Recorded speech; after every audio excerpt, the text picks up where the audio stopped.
po si Bryce Erickson Hernandez, dating Assistant District Engineer ng Bulacan 1st District Engineering Office. Ako po ay na-contempt kahapon sa Senate Blue Ribbon Committee. Habang ako po ay nakadetain, nakapag-isip po ako at nagdesisyon na maglabas ng ilang nalalaman ko sa flood control project base po sa aking natatandaan sa ngayon. Tama po si Senator Lacson na ang mga engineers ng DPWH ay tila naging legman o bagman na lang. Kung tatanungin niyo po ako kung sino o kanino kami naging bagman, sasagutin ko na po ngayon.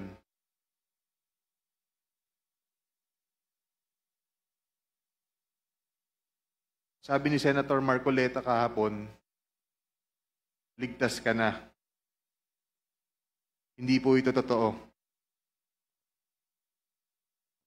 Si Senator Jinggoy Ejercito Estrada, Senator Joel Villanueva, Yusek Robert Bernardo, at D. Alcantara. Si Senator Jinggoy po ay nagbaba ng 355 million ngayong 2025 sa mga ilang projects sa Bulacan.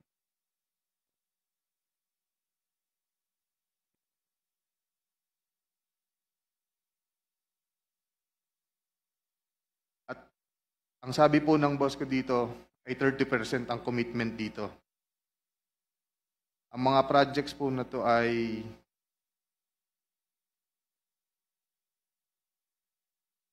construction of flood mitigating structure with pumping station and floodgate phase 3 sa Hagonoy, Bulacan.